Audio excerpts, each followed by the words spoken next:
Welcome to the Speak with People podcast. My name is Jason Ritz. I'll be your host, and this podcast exists to help you improve your communication skills. Whether you communicate one-on-one, to a team, from a stage, or from behind a screen, we know that when we improve our communication skills as leaders, it exponentially changes everything. It improves our relationships, it improves our leadership skills, and it improves our business skills. So let's get ready to dive into this next episode.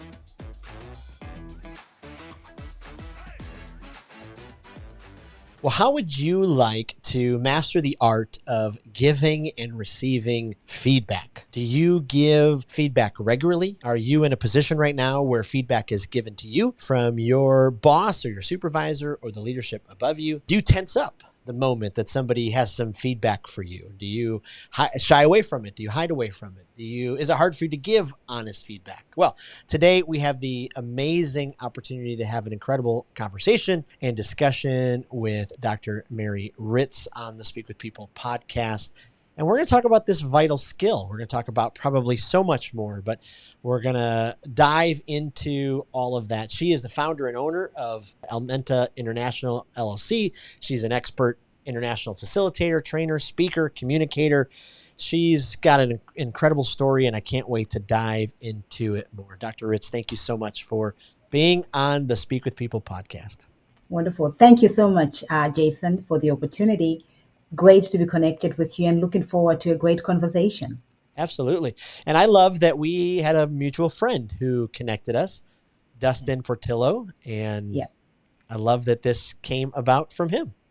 Yes, great guy. I was also connected by other people to Dustin. We did a collaboration together. He did fabulous work on that project. And here we are. It's all about networking and just connecting one another. He's a great guy. Mm-hmm. And our last names are pretty similar.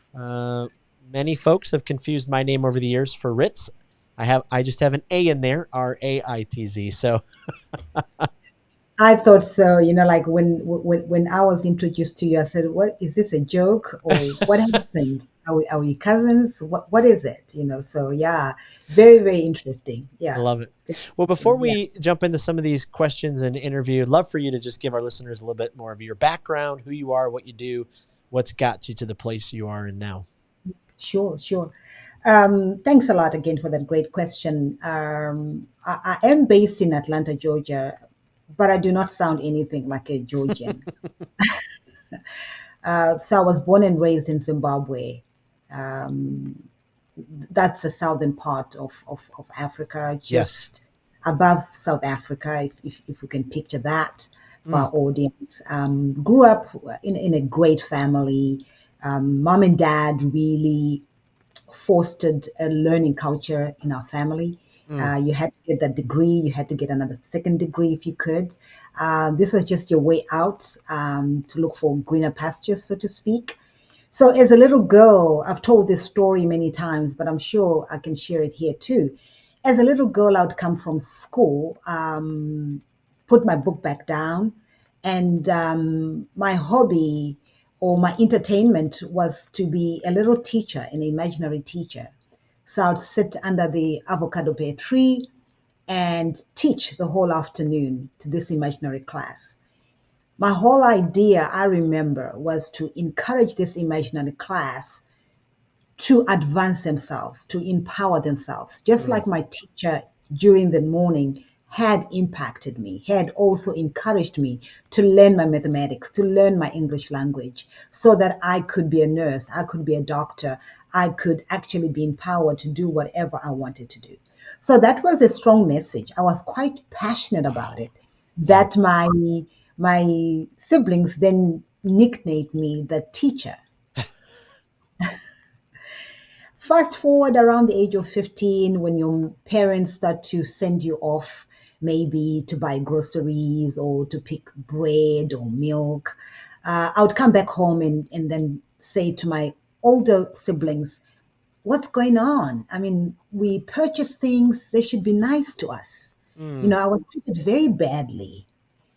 At 15, I wasn't so intelligent enough or smart enough to know what I was questioning was customer service. So the background was really around education. And then I became a little teacher with an Mm, imaginary class.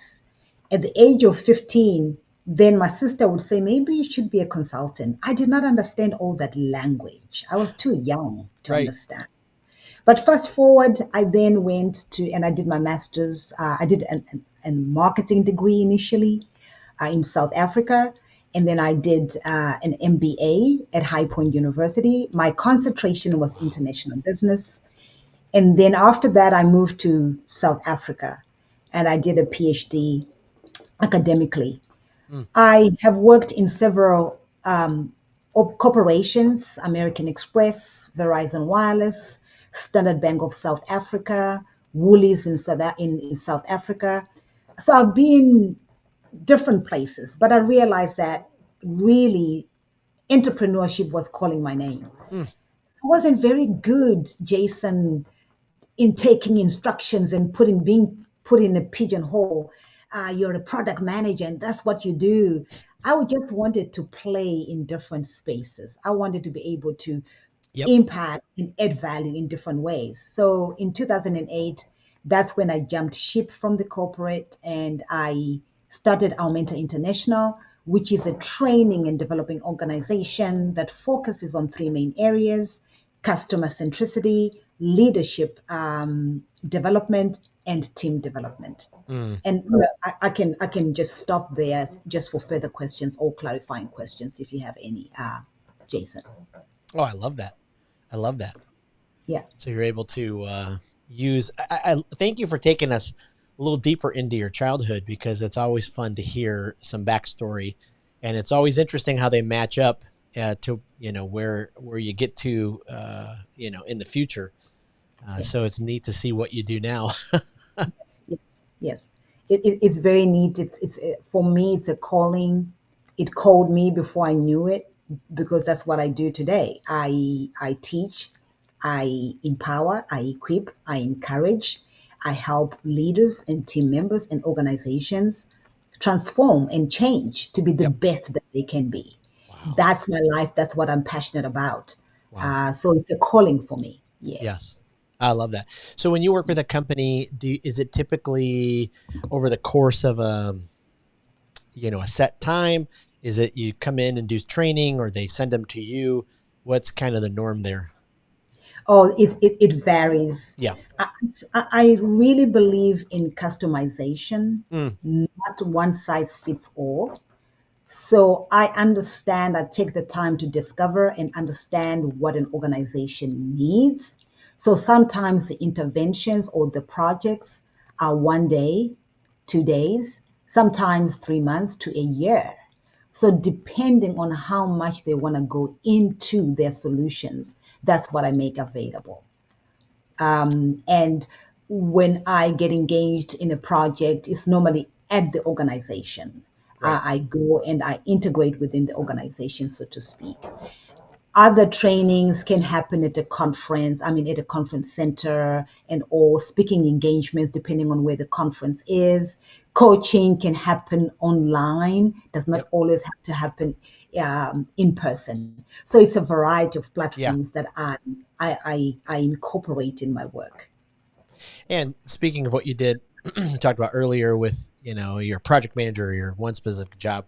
I bet what you do now, keeps you interested because it hits on the different areas.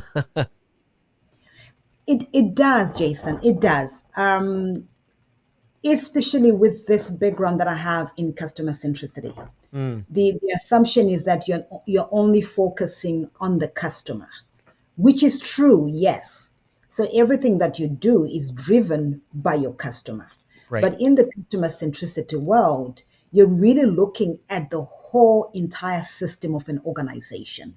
Therefore, that's why it's easy for me to jump in and talk about leadership. It's easy for me to come and talk about team development. Like now, we're talking about giving feedback because customer centricity integrates all these business aspects that are just not one size fits all. So, yes, we talk about the customer, but what are we doing underlying across and vertically so that we can service the customer? So it's not just about customer service. It's about innovation. It's about product innovation. It's about technology. Mm. And all those things I dive into. And I do coaching, training, consulting, building strategy. So it's a variety of things that really keeps me interested, and it keeps me on my toes, to be honest, Right. Yeah. to stay relevant, Yes. Yes. I like to ask this question to people in your field. Do you find that it's typically Fortune 500 companies who invest the most in training and development? Do your smaller mom and pop companies or small businesses, are they investing at all in training and development? What have you found with your experience? Typically, it has now changed. Mm. So typically, it was your corporate. All right. So it was your corporate. But the opportunities right now are the smaller organization, the mom and pop sort of setups, so to speak, your small businesses. That's where the opportunity is. And there is now an appetite to understand how to do business. Uh, if I can say more properly, more appropriately, so that they can put their strategies in place. Mm-hmm. Because the market is demanding that. Wow. If we want to stay relevant and if we want to stay close to our customers, we can't continue to operate at a smaller scale. Yes, you can do that, but your thinking and your approach should be bigger. Yeah. Yeah. Wow. Wow. Absolutely. Oh, I love that. So when it comes to leaders in the workplace, uh, talk a little bit about how important it is for leaders to focus on, learn the critical skill, of receiving and or delivering feedback. Especially on a team level. How important it is that for leaders to be able to have that skill? I would say crucial. Mm. It's crucial. It Receiving and giving feedback formulate influence how we solve our challenges. Yes. They It influences how we foster creativity and innovation. Wow. It helps you as the leader to understand your blind spots and your weaknesses and your strengths, so that you can build from, and gives you the opportunity to build on as well.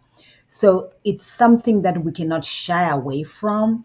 I know a lot of people feel like, oh gosh, feedback is being criticized. It's not. I've heard somebody say feedback is a gift.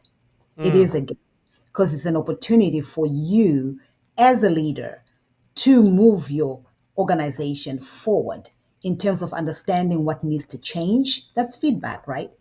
At, Right. at an organizational level, but also understanding what needs to happen in your team, because we work through teams.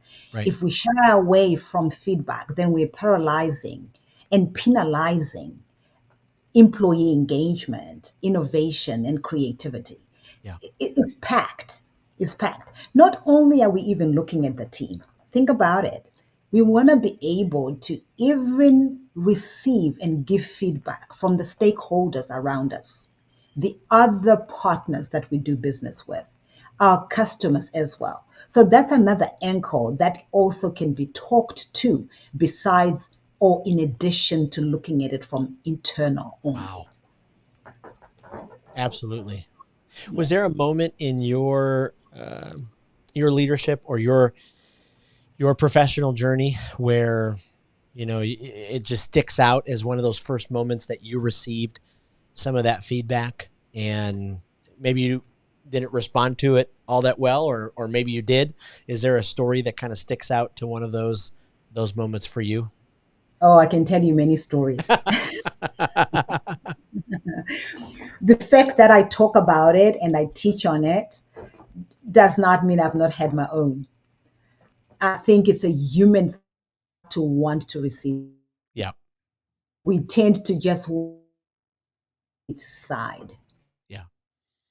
bringing our parents, when we did not do that. So I of wanting, thinking we are great Mm. beings that are really we are. So having said example of as I was working at a I had not own assertiveness and give feedback forming very well. All I accept that I did not have the effectiveness to give the feedback. Number one, Right. leader as well need the opportunity to. It was very one-sided. It Mm. was their views on me. All right. And I accepted it. And all I was doing was signing this underperforming document. And I did not know that I was signing myself out of a job. Oof. Fortunately enough, before that happened, then somebody, another leader who was more qualified, then adopted me, put me in their team. Very different experience. In this case, I was now written up for poor performance. I was not even aware of it because it was never a two-way conversation. Mm. I was brought now with a second leader who now could give effective feedback and impactful feedback. Sat down with me, really made me understand what the process was. I Mm. shared my opinions. I started learning on how to receive and also give feedback. And Wow. before we know it, at the end of that period, 6 months, I was one of the top performers because feedback was now targeted. I was really being explained, things were being explained to me that were clear, where I was going wrong and where I needed to change. Mm. So that's one area that I was in a position where I was receiving feedback, but I was also not giving feedback myself. Mm. And because of that, I was almost losing a job. Wow. Wow. What do you think holds back leaders from receiving feedback in a healthy way? Because sometimes they want to put up, a defense system. They want to, they want to argue about it and fight. And so, what is it, do you think, inside of us leaders that, we do want to, put up that wall defense right away when it comes to some of that feedback? Many reasons come to mind, Jason. One of them is we believe that feedback is criticism, Mm. and we do not want to be criticized. Yeah. So I can understand and empathize because sometimes when feedback is being given, it's not being given in the kindest way. Mm. All right. So therefore, we become defensive. That's number one. So we receive feedback or we perceive feedback as something that is criticizing us. That's number one.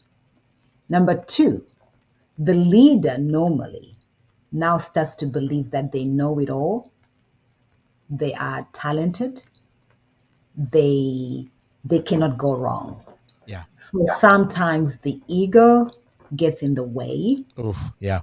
And because you have the position, you have the title, that you've got the experience, you believe you've got it all.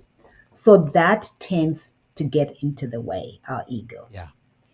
Then the next thing that I would like to believe is because number three is the culture has not cultivated Mm. a culture of feedback. So nobody really knows how to do it. We don't really tell people how beneficial it is.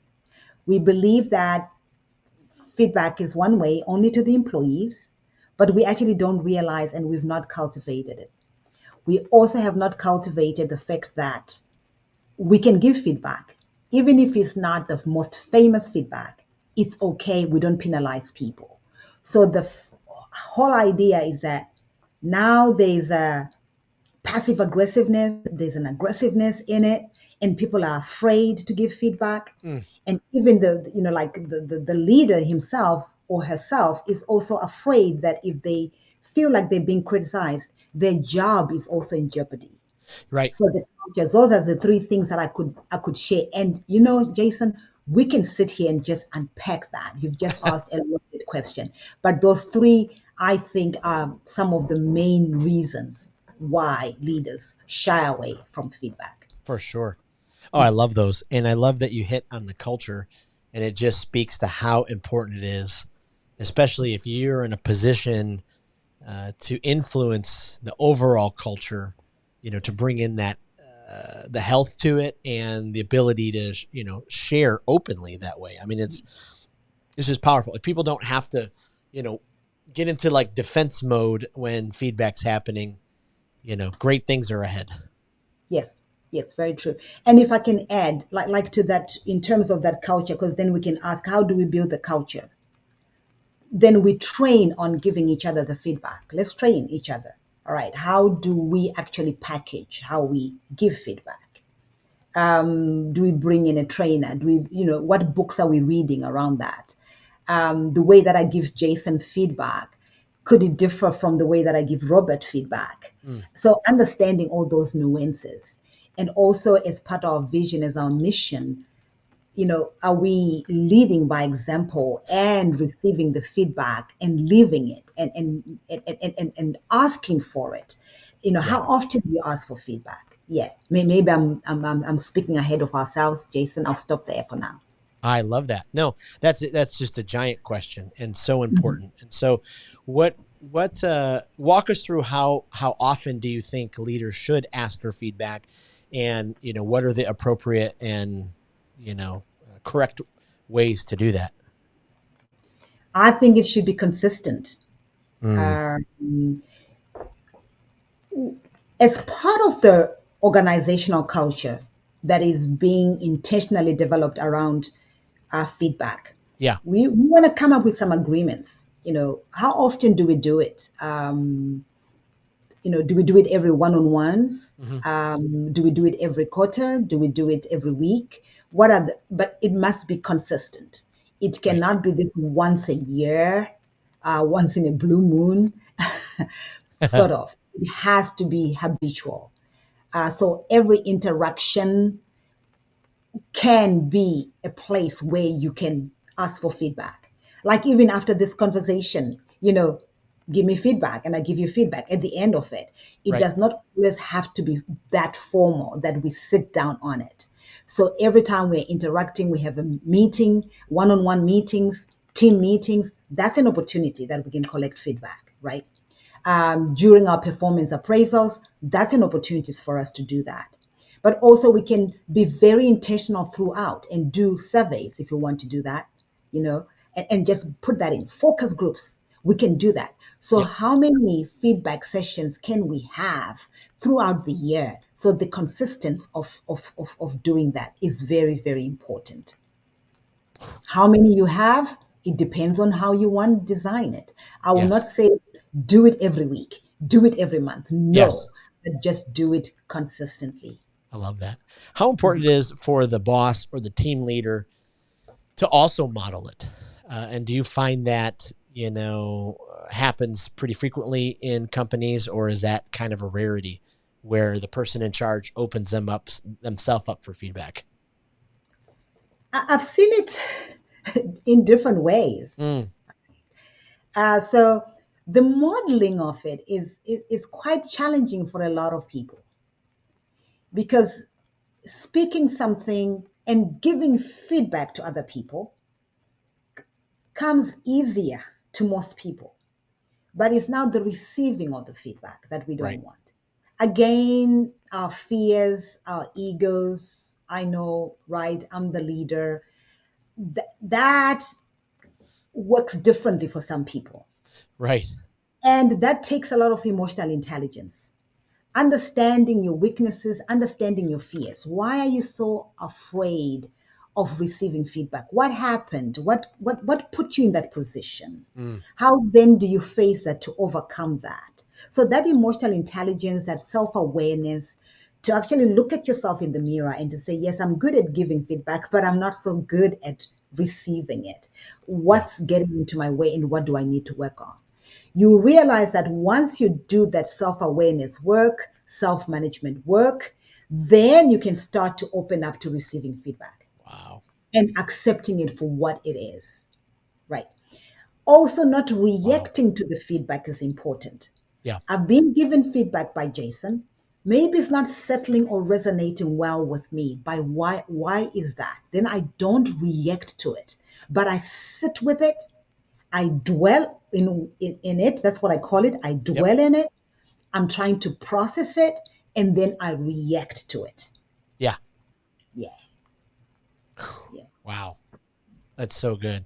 And imagine just if, the team had that as a model, Hmm. how much further they would get because, honesty and the ability to share would just be would be there. People wouldn't have to worry about, being attacked or all of their mistakes brought up in an unhealthy way.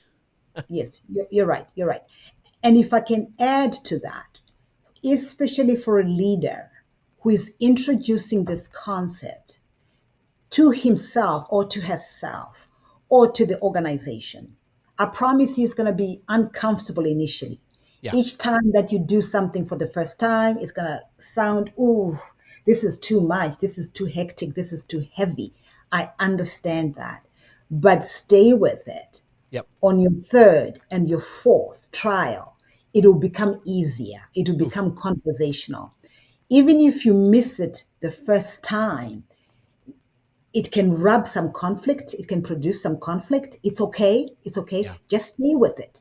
Just be intentional about it and go back to it again and refine it as you go. Don't Yeah. just give up because the first rub or the first touch was uncomfortable.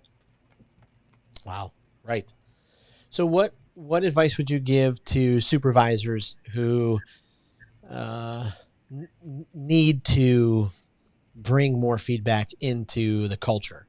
And so, what advice would you give to them as they kind of start with just some of their one-on-one feedback with their team, and it's kind of been lacking? How would you Yes. walk them through, you know, starting this process, bringing it in? Yes. Okay. The first thing that I would say is to communicate the culture you're now bringing in.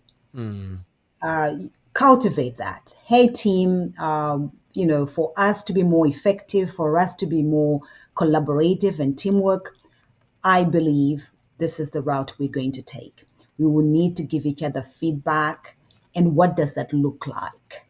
Right? All right, it's open communication, it's transparency. We don't want to penalize each other. yep. You make sure that there is buy in. People understand this new change.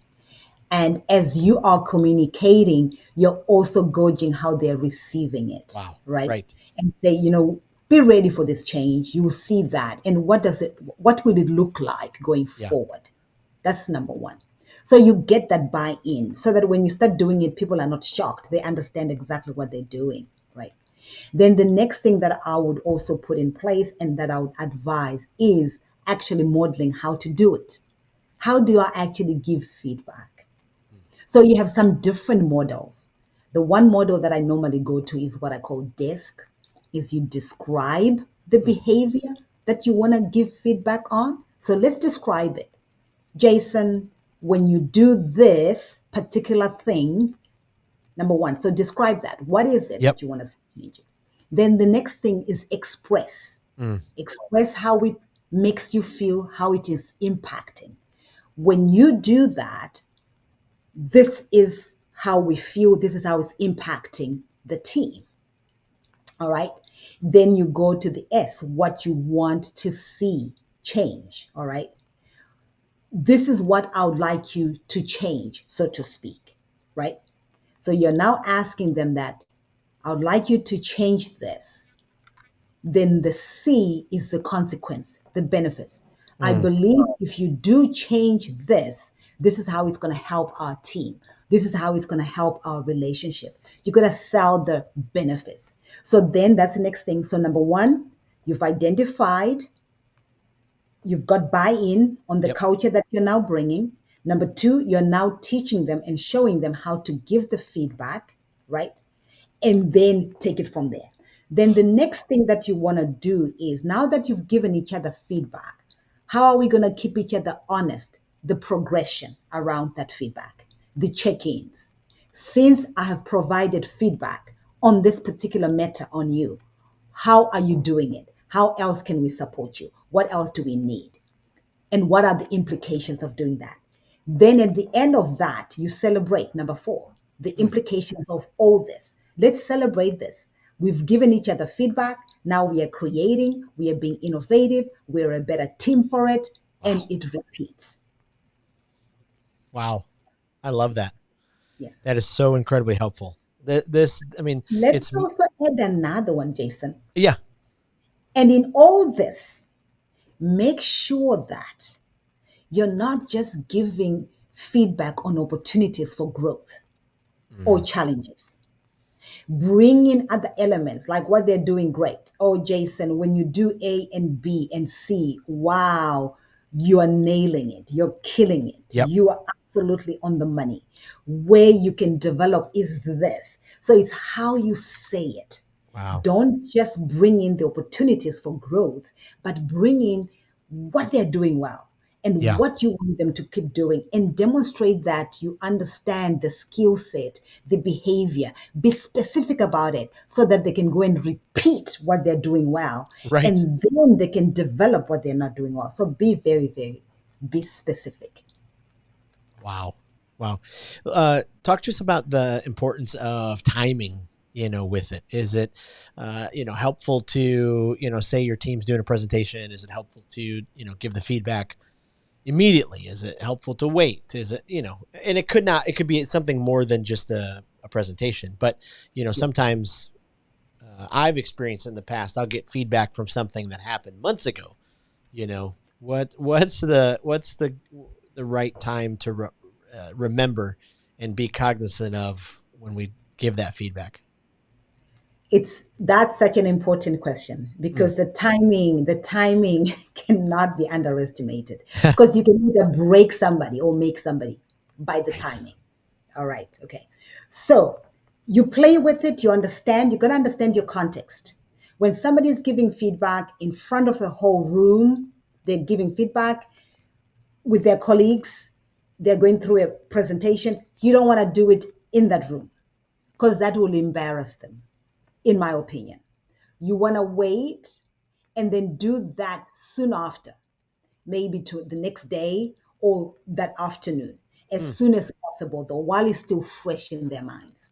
And again, when you give that kind of feedback, you want to praise what they did well and then bring in the opportunity, right? Because of the environment, because of the context. Yep. But let's assume it's you and me right now, Hmm. okay? And we're working on a project, and then I take a call from a customer, and then you hear me talk to this customer in a way that is not so professional. Hey, because it's the two of us, please, right there and there, give it to me, right? Give it to me right there and there. All right. Then there's also a place where, yes, it's the two of us, and I'm acting in a crazy way, Jason. But at that time, you also realize that Mary is emotionally charged right now. So you rather wait Mm. because you don't want to evoke anger and Yes. frustration. So there's also a place to gather ourselves so that you can go and organize your thoughts. And Mary also needs to organize her thoughts. Then we can engage in a day or two. Wow. And you also explain in the feedback the reason why I did not give you feedback immediately was because, in my observation, our emotions were high. Yes. Right. Wow. What advice would you give to an employee who, when their boss or supervisor gives them feedback, they do it in an angry way, or they do it in a dismissive or a demeaning way? What would be your advice be for that, that employee as they're receiving, the feedback, brought to them in those kind of unhealthy ways? I would say Two things. If you're comfortable to address it in that meeting, please do so. That's where your assertiveness comes in. Let them say whatever they've said, right? Don't cut them off. Then at the end of that, once they stop giving you the feedback, just say to them, I hear where you're coming from. I differ in this way. All right. Or exactly the desk model that I gave you. When you give me feedback in such a way that is harsh, aggressive, that is just one directional, you make me feel unappreciated and Yep. undervalued. You've Yep. just expressed how it makes you. Wow. What I would like you to do when you give me feedback next time is to give me the opportunity to express myself. You've just done the S, right? Yep. What you want to change. And then the consequences. Then when you do that, when you invite me to also share in the feedback process, you will make me feel valued. I'll become more engaged, and that will better suit our team. That's Wow. one way you can do it. You're comfortable enough, you've built your confidence already. Yep. Let's assume you don't have time to do that, or you don't feel comfortable to address it immediately. Yep. Walk away from it without you agreeing to the feedback. Do not agree to that feedback. Just say, I need to process that. Yep. Then go back and process it, and then schedule a meeting with your leader or your manager, and then say, hey, I had a moment. I had some time to think about the feedback that you gave me. This is what I believe that feedback, these are the results, or my feedback towards the feedback you've given me. Yeah. But also give them feedback on their behavior. Absolutely. Oh, boy, that's so good. What do you suggest timing wise for the employee who they sat in the meeting, they received some feedback, and then timing wise after the fact to acknowledge it? Should they the day after send an email saying, hey, I want you to know I heard you yesterday, here's my action plan? Should they send an email? Should they wait to the next one-on-one? Give us some of those communication keys that are helpful after some of that feedback has come to them. Exactly. That's a great one. What I would say is, for those kind of serious feedback sessions that require an email, the leader should start off with that, right? The leader, after the conversation has happened, we've got an action plan. I would go back as a leader, go and initiate that. Mary, this is our meeting. We agreed on this. And then the employee, the team member responds to that, right? Yes, I agree. This is the action plan. Yep. Immediately. A day or 2 or 3 days at the maximum. That's what I would say. Once it's still fresh. Yeah. Let's then say your manager or your leader did not do the email to wrap it up. Then you can initiate it. A day, 2 days, 3 days at the maximum. Hey, Jason. Hey, Mary. Thank you very much for a feedback session. This is what we agreed on. I'm working on this. We agreed that we'll check back in May of Yep. 2025 or whatever date that is. Yeah. So I do say, if you don't receive it from your leader, you initiate it immediately. So One good. to mhm. Yes. I love that. That is incredible. Okay. So how does it change when if you're all remote workers? Does it change at all? Is there any nuances that we have to remember if we're doing, feedback conversations on Zoom or on the phone? Is anything different, or is it pretty much just the same? It's pretty much the same, the consistency of it. Remember, people that work remotely, especially if others are working in the office and they're remote, they may feel like they're forgotten. Mm. So please, each time that you interact with them, encourage them to always bring in their voices. And when they bring in their voices, their feedback, act on it as well so that they don't feel like they're being left behind. Yeah. So invite, invite, invite. And there's also that consistency. Make sure that when you do your one on one, check on them, leave room for that feedback at the end. What do you think? What do we need? What can we change? How can we improve? Whatever the feedback needs to be, make sure that happens. And whatever feedback they give you, incorporate it Mm. into the change model so Yes. that they don't feel left behind. If you cannot, please explain to them why it cannot be for business reasons or the timing. Make sure that you're involving them. I also believe that for online feedback, try and encourage people to be on camera Yeah. because communication is just not verbal, as you and I know. Right. It's also nonverbal communication Yep. so that you can see what their body language is saying to you, what it is communicating, because you can get a lot of that as well. So if they're comfortable, put it in your culture to be on camera so that you can meet, like what we are doing right now. I can see your body language. Yep. There's a lot that's going on already because we're on camera. So I would say, please encourage that. Other than that, everything else that happens in person in terms of receiving and giving feedback should remain true for online Yeah. and remote workers. Yeah. Yeah. Oh my goodness. This has been a master class. I can't thank you enough. Like, I'm just thinking through the employees I know, the leaders I know who this will help revolutionize their communication and their leadership. And so I just can't thank you enough. Before I let you go, I want to ask you some rapid fire questions, get some of your thoughts on resources. We're building a online communication skills library, and so we're putting all of our guests' favorite resources. And so if there's a speaker that you absolutely love, checks all the boxes, fills you up, challenges you, somebody that you would highly recommend somebody to watch their YouTube videos or hear them speak at a conference, is there someone that kind of falls into that camp for you? Yes. In fact, Jason, when I was thinking about that question, I was like, why one? Can I not just give you two? Of And course. both, and both of them fall in the faith speaking genre. So for your guest, to just to disclose that they speak around faith and also depending on whether they like that. So Priscilla Shara is one of my favorite, and Mm, Lisa Harper. These are dynamic women. I love the way they challenge you. They evoke yes. something inside of you. They're passionate. Their body language. Harper Lisa is excellent. She brings in a lot of humor while you're learning. So Yep. these are my go-to people. Great, great, great, great speakers. Great, great Boy, I love speakers. that.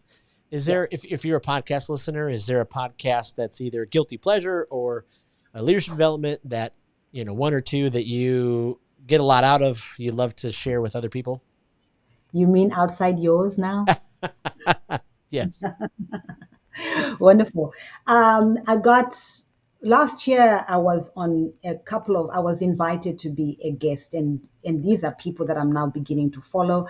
I really like Joel Goldberg's "Rounding the Bases." Mm, That's a great one. I was recently on Growth is Personal. This is a young gentleman in Canada. His name is Emeka Nwarulo, uh, Nwarulor, mm. the last name, and it's called Growth in Person. Growth is Personal. Those are dynamic. I can give you another list, but I'm going to be good. I'm just going to give you those two for now. Yeah. I love it. And lastly, is there a book? Is there a book that you think, oh boy, every leader should read this book? Yes, yes, I'm biased. I'm biased. I'm biased. This is a gentleman who introduced me to customer centricity. Oh wow. He's now late. The book is called The Customer Blueprint: Building and Leading the 21st Century Organization. Mm, And that's by Doug Leather. mm. It's a great book. It teaches you customer centricity, but it goes beyond. Remember what we are talking about? Customer centricity. Customer centricity is just not about the customer. Yep. It goes beyond, and it looks at the organization from a systems thinking perspective. So that's a great book for any leader who wants to evolve around the customer, but building a whole business engine that supports that. Oh, I love that. I love that. Where's the best place that we can send our listeners to find out more about you, what you do? Where can they go online? Yes, the best place is LinkedIn. They would find me under Mary Ritz, PhD. And the second best place is my website, which is AumentaInternational.com. Where did the Almenta come from? Oh, wow. I was registering the company in South Africa, and it was a pre-registered organization already. Mm. And there were two names left, Aumenta International and another. And I chose Aumenta International. And guess what? When I went to look at the meaning to understand what Aumenta means, it resonated. It means an inspired woman in Latin. Yeah. So it just resonated with me. I love it. That's fantastic. Yeah.